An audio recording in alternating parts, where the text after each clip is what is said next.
Find your way back home.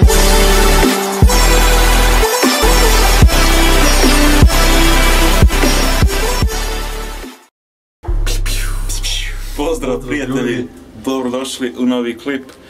Ovo će biti jedan, kako bi rekao, day in the life, znači jedan mali vlog.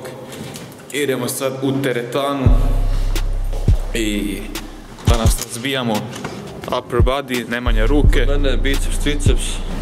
Vidimo se teretani. Prijatelj Srđan Marčeta. Di si burat sa BMW-om, vidio. Ko ovo čeka? Kako se ih zovete, gospodine? Pozdrav youtuberi. Evo ga Srđan. Pre-workout motivacija.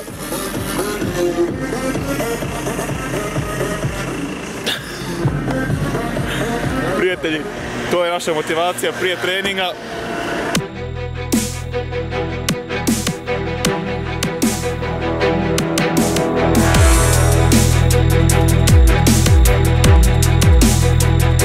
I dobrodošli prijatelji kod mog voiceovera, kod ovog novog serijala Day in the Life. Evo tu prva vježba, kao što vidite, kosi bench press. Kod ove vježbe klasično idem sa sistemom 5x5, jer jednostavno želim imati progresiju, želim biti jači. Naravno ne samo dobiti na mišićima, nego isto i na snagi. Evo tu drugi set, već idemo dalje sa 80 kg. Mada sam mogao i uspjeti možda malo više, ali sam bio sad na sigurnijoj strani, dok se opet totalno vratim u staru formu, te isto u staru snagu. Idem tu po 5 znači serije i 5 ponavljanja.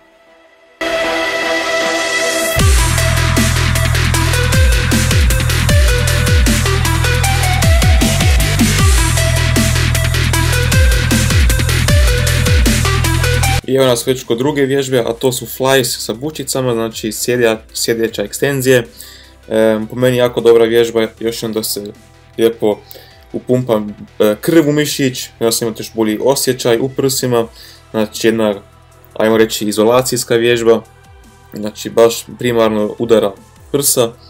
Po meni jedna jako dobra vježba, tu uvijek kao drugu vježbu radim u svom planu, idem tu po 3 serije, 8 do 12 ponavljanja.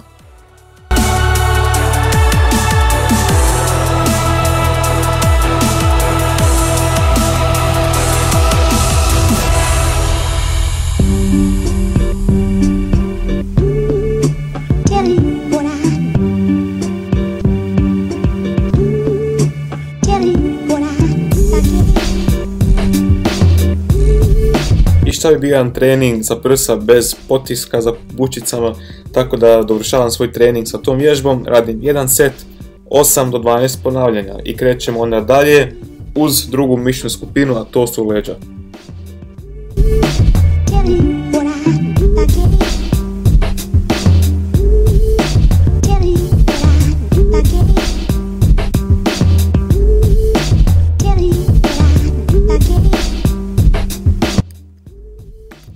I evo nas već kod druge mišićne skupine, to su leđa, krećem tu sa zgibovima, prvo jedan warm-up set, klasika, idemo 8 do 12 ponavljanja, tu radim znači 2 do 3 serije, a da zadnju seriju još dodam kilažu od 10 kg i probam maksimalno, ne znam, 2-3 još ponavljanja da maksimalno izvadim.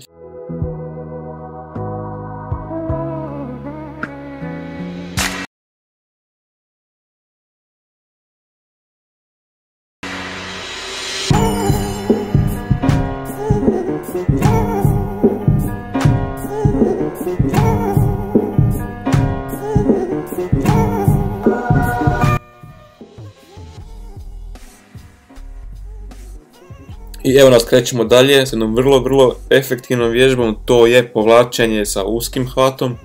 Po meni jako efektivna vježba za unutarnji dio leđa i za lac.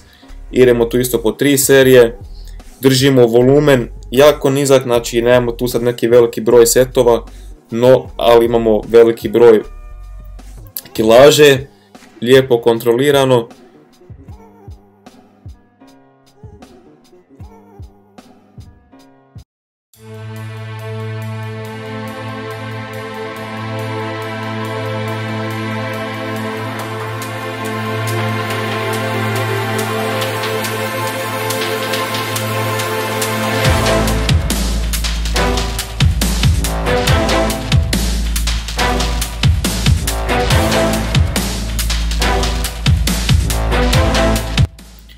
I evo nas već pred kraj našeg treninga, to su još biceps i triceps kao zadnje.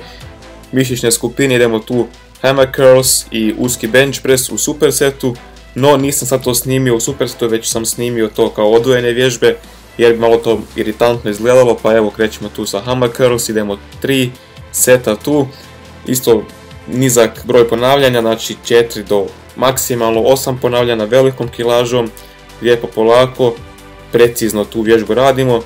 Također isto kod uskog bench pressa gledamo da je kilaža isto što veća, ali broj ponavljanja niži i lijepa forma. Prijatelji moji, znači to je moj novi raspored treninga, vidjeli ste sada upper body trening, znači imamo manji volumen jer nemamo neki veliki broj ponavljanja, izvinite serija. Također isto imamo veliki intenzitet, znači treniramo maksimalno sa maksimalnom kilažom.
Evo ljudi, završili sa treningom, vidjeli ste kratko ali intenzivno. Idemo sad negdje post-workout meal pojesti. Vrlo kratko. Idemo pojesti nudle. Idemo tu kod Kineza, klasika tu kod nas u Austriji. Malo proteini, malo ugljeni hidrati. Vidimo se onda u restoranu. Ljudi moji, hvala opet što ste uključili ovaj videoklip. Ovo je bio novi serijal, zove se Day in the Life, gdje ću snimiti uvijek svoj trening, jedan voiceover, malo objasniti što sam točno radio, zašto tako treniram. Eno su kod Kineza sada upravo post-workout meal, malo riže, povrća, bademi, znači sve što trebate nakon treninga je tu. Hvala puno još jednom, ne zaboravite ostaviti like, jedan komentar bacite, vidimo se uskoro uz novi videoklip, veliki pozdrav, Tomislav, Balkan Fit, Nemanja Team Balkan Fit i Srđan Marčeta, naš najbolji vježbač u Balkan Fit. Nogometaš.